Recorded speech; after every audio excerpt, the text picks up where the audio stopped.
ಹಾವು ಕಡಿತ ಮತ್ತು ನಾಯಿ ಕಡಿತ ಪ್ರಕರಣಗಳನ್ನು ರಾಜ್ಯ ಸರ್ಕಾರ ನೋಟಿಫೈಯಬಲ್ ಡಿಸೀಸ್ ಎಂಬುದಾಗಿ ಘೋಷಿಸಿದೆ.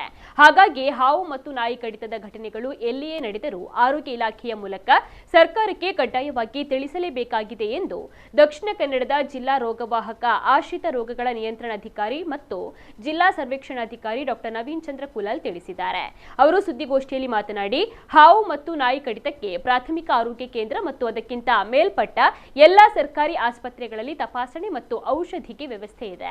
ಯಾವುದೇ ಹಾವು ಅಥವಾ ನಾಯಿ ಸಹಿತ ಯಾವುದೇ ರೀತಿಯ ಪ್ರಾಣಿ ಕಚ್ಚಿದರೂ ಕೂಡ ಸ್ವಯಂ ಆಗಿ ನಿರ್ಣಯ ಕೈಗೊಳ್ಳಬಾರದು. ಕೂಡಲೇ ಸಮೀಪದ ಆರೋಗ್ಯ ಕೇಂದ್ರಕ್ಕೆ ತೆರಳಿ ತಪಾಸಣೆಯನ್ನು ನಡೆಸಿ ಔಷಧಿಯನ್ನು ತೆಗೆದುಕೊಳ್ಳಬೇಕು ಅಂತ ಹೇಳಿದ್ರು. ದಕ್ಷಿಣ ಕನ್ನಡದಲ್ಲಿ ಈ ವರ್ಷ ಇದುವರೆಗೆ 17,000 ನಾಯಿ ಕಡಿತದ ಪ್ರಕರಣಗಳು ವರದಿಯಾಗಿವೆ. ಕಳೆದ ವರ್ಷ 22,000 ನಾಯಿ ಕಡಿತದ ಪ್ರಕರಣಗಳು ನಡೆದಿದ್ದವು. ಸಾಕು ನಾಯಿಗಳಿಂದ ಕಡಿತವೇ ಅಧಿಕ. ನಾಯಿ ಸಹಿತ ಯಾವುದೇ ಪ್ರಾಣಿ ಕಚ್ಚಿದರೂ ಕೂಡ ಸರ್ಕಾರಿ ಆಸ್ಪತ್ರೆಗಳಲ್ಲಿ ಉಚಿತ ಚಿಕಿತ್ಸೆ ಲಭ್ಯವಿದೆ ಎಂದು ತಿಳಿಸಿದರು. ಸುದ್ದಿಗೋಷ್ಠಿಯಲ್ಲಿ ಜಿಲ್ಲಾ ಆರೋಗ್ಯ ಅಧಿಕಾರಿ ಡಾಕ್ಟರ್ HR ತಿಮ್ಮಯ್ಯ ಅವರು ಉಪಸ್ಥಿತರಿದ್ದರು. ರಾಜ್ಯ ಸರ್ಕಾರ ಹಾವು ಕಡಿತ ಮತ್ತು ನಾಯಿ ಕಡಿತ ಎರಡನ್ನೂ ಇವತ್ತು ನೋಟಿಫೈಯಬಲ್ ಡಿಸೀಸ್ ಆಗಿ ಘೋಷಣೆ ಮಾಡಿದೆ. ನೋಟಿಫೈಯಬಲ್ ಡಿಸೀಸ್ ಅಂತ ಹೇಳಿದ್ರೆ ಎಲ್ಲೇ ಈ ನಾಯಿ ಕಡಿತ ಅಥವಾ ಹಾವು ಕಡಿತ ಆಗಲಿ ಅದನ್ನು ಕಡ್ಡಾಯವಾಗಿ ಸರ್ಕಾರಕ್ಕೆ ಅಂದರೆ ಆರೋಗ್ಯ ಇಲಾಖೆಯ ಮೂಲಕ ಸರ್ಕಾರಕ್ಕೆ ತಿಳಿಸಲೇಬೇಕಾಗತ್ತೆ.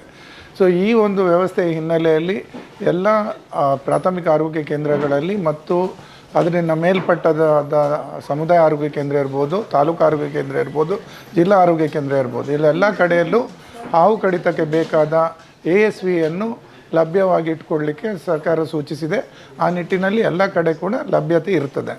ಹಾವು ಕಡಿತದ ಪ್ರಕರಣಗಳಲ್ಲಿ ಅತಿ ಅಗತ್ಯ ಅಂತ ಹೇಳಿದರೆ ಯಾವುದೇ ಹಾವು ಕಡಿತ ಆದ್ರೂ ತಾವಾಗಿ ಯಾವುದೇ ನಿರ್ಣಯ ತಗೊಳ್ಳದೆ ಹತ್ತಿರದ ಆಸ್ಪತ್ರೆಗೆ ಹೋದರೆ ಅಲ್ಲಿ ಪರೀಕ್ಷೆಗಳನ್ನು ಮಾಡಿ WBCT ಅಂತ ಪರೀಕ್ಷೆ ಇರ್ತದೆ, ಹೋಲ್ ಬ್ಲಡ್ ಕ್ಲಾಟಿಂಗ್ ಟೆಸ್ಟ್ ಅಂತ.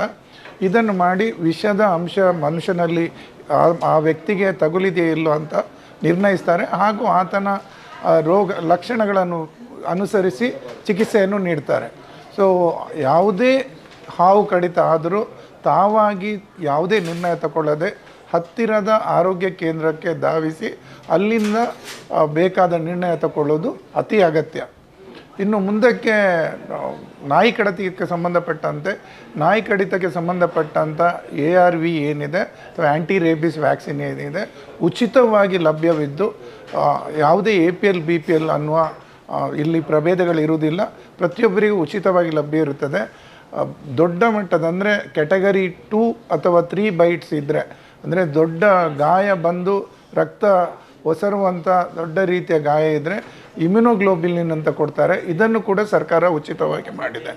ಸೊ ಯಾವುದೇ ಪ್ರಾಣಿ ಕಚ್ಚಿದ್ರೂ ದಯವಿಟ್ಟು ARV ತಗೊಳ್ಳಿ. ಈ ARV ಚಿಕಿತ್ಸೆ ಎಲ್ಲ ಪ್ರಾಥಮಿಕ ಆರೋಗ್ಯ ಕೇಂದ್ರಗಳಿಂದ ಹಿಡಿದು ಮೇಲ್ಮಟ್ಟದ ಎಲ್ಲ ಆಸ್ಪತ್ರೆಗಳಲ್ಲಿ ಉಚಿತವಾಗಿ ಲಭ್ಯ ಇರುತ್ತದೆ.